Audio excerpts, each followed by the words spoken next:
Hello, and thank you for tuning in to Jollyville Radio on KJVR. I'm your host, Jimmy Pykrust, coming to you from the Purple Street Studios in beautiful downtown Jollyville. Today on the program, we hear from Paul Fredrickson about some DIY advice. Chaucy Applegate learns about some breathing techniques in a segment of Applesauce. And UncleASAR interviews Shuli Archer from the Center for Community Engagement at Warren Wilson College in Asheville, North Carolina.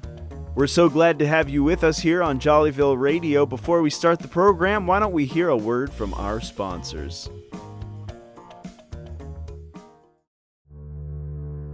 Deep, voluminous, stainless steel, announcing the all-new line of luxury mixing bowls by the designer Robert Cheerful.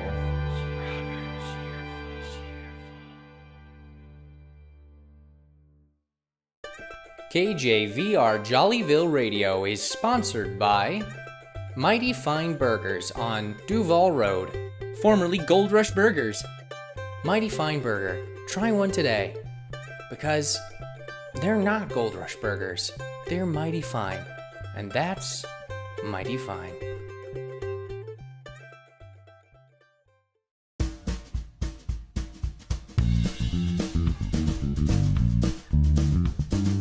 Hi, this is Shuli Archer, and you're listening to KJVR Jollyville Radio.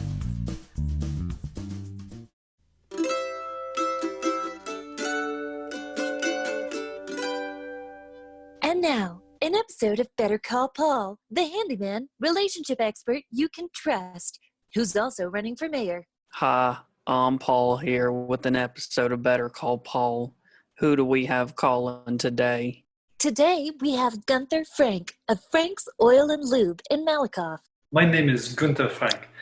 This old couch used to belong to my grandma and has been in the shop for a long time. But it's getting worn out and it's time to bring it home. How can I fix it up so that it will look nice in the living room? First, you'll need to go to a fabric store to pick up a bolt of the upholstery you would like to use.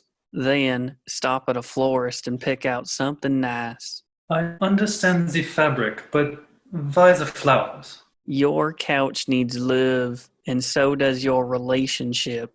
That way you won't be sleeping on the couch anymore. Wait, how did you know about that? Just like your couch, sometimes your relationship needs to be upholstered. Take them to dinner or buy them flowers and a card. Surprise them to let them know you love them. I find when you show someone you appreciate them, it helps. Just like you've spiced up your living room, you've spiced up your love life. Wow, Paul, that's actually very helpful. I can't wait to try that out. You are welcome, Gunther. You know what else? It's also time to reupholster this town.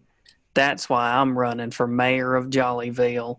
Vote for me, Paul Fredrickson, because I believe in doing the right thing. This message was paid for by John Fredrickson, who is Paul Fredrickson's father. Are you trying to fix a leaky pipe or fixing to make a rock garden?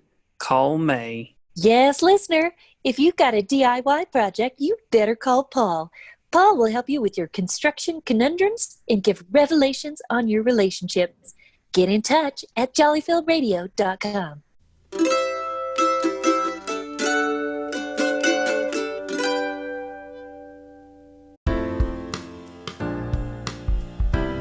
Welcome to Applesauce, the program that's just a mishmash of good bits. I'm your host, Chaucy Applegate, and we're broadcasting to you from the Purple Street studio of Jollyville Radio, KJVR. Today, my lucky guest is Melody Belcanto. Melody runs a vocal coaching business here in Jollyville, and we're going to talk about how to keep your voice in tip-top shape. Welcome, Melody. Thanks, Chaucy. I'm very glad to be with you today. As a radio host, you likely have a keen interest in keeping your voice healthy. I sure do, Melody. What are some tips you can give us? Well, the foundation of your voice is breathing. And good breathing really starts with good posture. More important, whether you are standing or sitting, is to keep your torso erect and your head up. That means there's no constriction of your airways, and you can easily take really deep breaths. That's a great tip, Melody. Can you give any advice on how to practice or improve on good voice posture? Sure, Chaucy. There's an easy technique for that. Just stand sideways in front of a mirror and look at your reflection to make sure from your hips up to the back of your head, you can draw an imaginary straight line and everything would be touching except for the small of your back and the nape of your neck. It's easy to do this standing in front of a full-length mirror, but you can master this when standing if you want to do the same thing even when you're sitting down. Melody, that's good advice. One problem I have using this approach is that once I start looking at my reflection, sometimes I just get lost in my ocean blue eyes and end up losing 10 or 20 minutes. Do you have any suggestions about how to avoid that problem? Gee, Chauncey, that's the first time I've heard of anyone having that particular problem. But the key thing is to get that alignment. So another approach is to just stand against a wall and make sure your hips, back, and head are all touching. It accomplishes the same thing, but without the mirror that you find so distracting. Thanks, Melody. I'll try that next time. Now, I'm sure there's more to keeping your voice in shape than just posture. Good enunciation plays a big role too, doesn't it? It sure does, Chauncey. I have some vocal exercises that can really help with good enunciation if you make the effort to do them regularly. But before we go into details on that, can you help our listeners understand what enunciation means and why it is so important? Certainly, Melody. Enunciation is simply the act of speaking. Good enunciation is articulating concisely and clearly. Consider the headline. The fate of the guerrilla poachers is unknown after they stumbled upon a guerrilla encampment. With good enunciation, there will be no confusion in a listener's mind after hearing this headline. The distinction between guerrilla and guerrilla will be obvious. Wow, Chauncey, that's a really clever example. Well, I can't really take credit for it.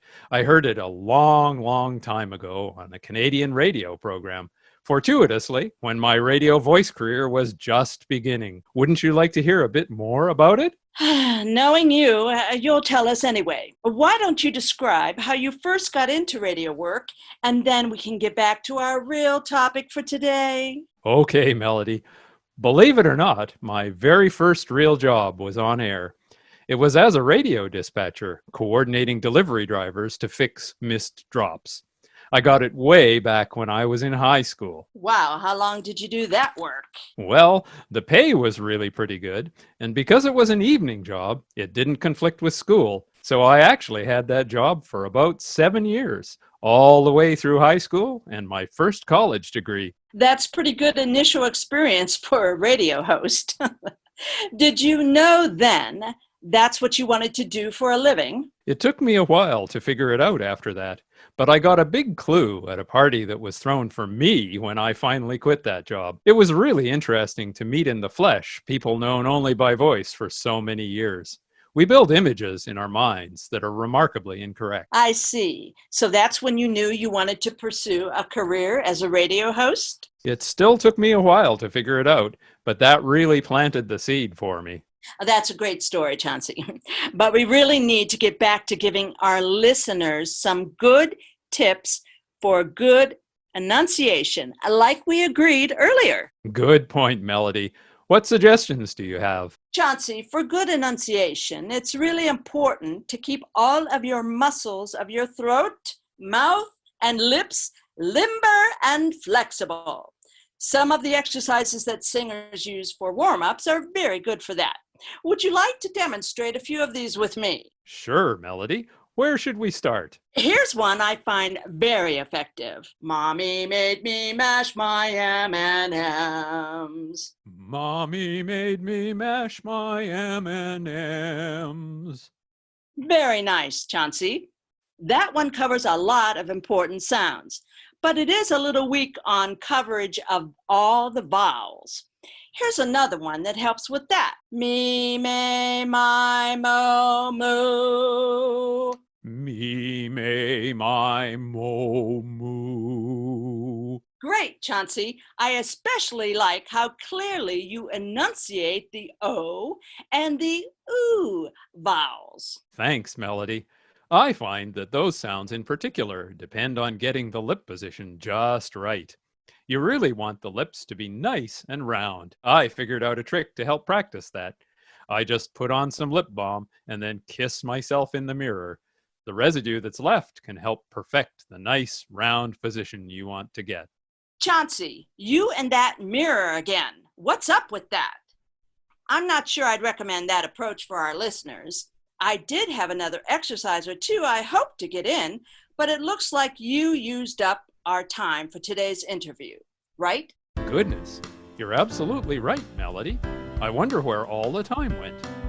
Thanks for listening to KJVR for another spectacular episode of Applesauce with our great guest, Melody Belcanto. I'm your host, Chaucy Applegate, and I hope you'll tune in to hear me again sometime on another episode.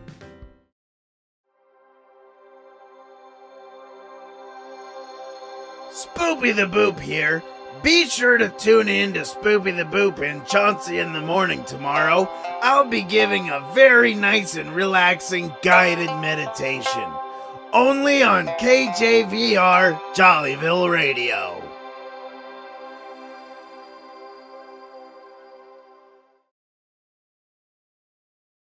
My name is Julia Stonewash, and you're listening to Jollyville Radio on KJVR. If you're enjoying Jollyville Radio, you can support us by telling a friend or leaving a rating and a review on your preferred podcast platform. Now it's time for Community Beat, where UncleASAR takes us out of Jollyville to learn about real people doing great things to build their communities in the real world. This is Jollyville Community Beat with UncleASAR, turning the spotlight on good people doing great work in the real world. We're in conversation today with Shuli Archer, Associate Dean of Community Engagement at Warren Wilson College in Asheville, North Carolina. They have a compulsory service component for all students. Shuli Archer, welcome to Community Beat. Thank you for having me. I'm glad to be here. Excellent. How big of an impact does the Community Engagement Center have on the development of your students? Yeah, so we have a developmental requirement. So in their first year, they're really exploring their interests, their passions, and their identity so that they can really start to key into the kind of work they want to do and also what it means to be whoever they are as they enter communities. So that's the initial phase. But then as they build up by their junior or senior year, they're engaging in a signature community engagement project that's at least 50 hours with one organization. So really building capacity and working with one community organization. Oftentimes that project can be the precursor to things that students do after they graduate. So it not only helps their kind of lived and learning experience, it could potentially lead to professional opportunities as well. Give us some examples of some of the activities that the students typically get involved with. Okay, this is one of my favorite projects. So I had a student who, for one of his earlier projects, he was doing a documentary film class. And so he worked with two other students and they collaborated with a community organization to make an educational video about recycling and composting. This one student in particular was really into composting this one particular type of composting that I'd never heard of before, using black soldier fly larvae. So this was like his thing. He was really into black soldier fly larva composting, where you make like, it's kind of like composting with worms, where you have like a bin with fly larvae and it eats all your food.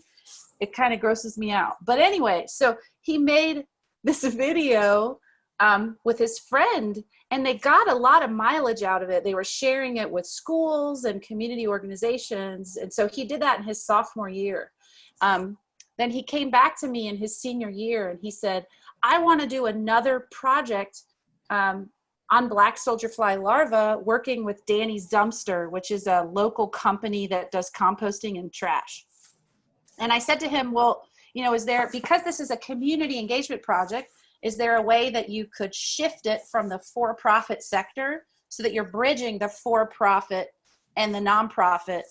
And so he put his head together with this business owner, and they crafted a black soldier fly larva aquarium collaboration with a local elementary school, where they would stage a aquarium with the larva in a central location in the school, so that they could use it as a teaching tool to teach the kids about composting and about this particular style of composting.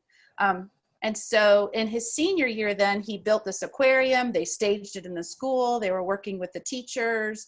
Again, it was in a central location so that kids could come in and kind of watch as it happened. So, you know, that's an example to me of a student who started with one project in his sophomore year that then led to this culminating project in his senior year. And also this interesting triangle where it was a college partnering with a business, partnering with a school. Shuli Archer, it has been a pleasure talking with you today, and we wish you the best of the best. Thank you so much. Y'all take care of yourselves. This has been Jollyville Community Beat with UncleASAR, and dig this: no one can do everything, but everyone can do something. Peace.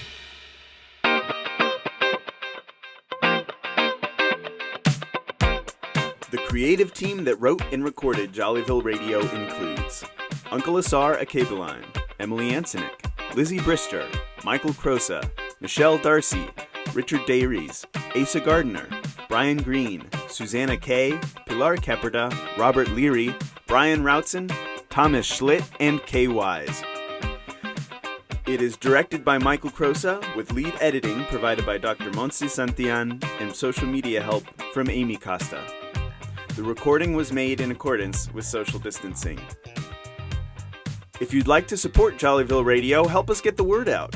Tell a friend, post on social media, or leave a rating and review on your favorite podcasting platform. You can find us on the web at jollyvilleradio.com or on Facebook and Instagram at Jollyville Radio. Jollyville Radio is a production of Jollyville Brass Quintet, member of Austin Creative Alliance. We are based in Austin, Texas. For KJVR in Jollyville, I'm Jimmy Pykrust, and we'll see you next time on Jollyville Radio.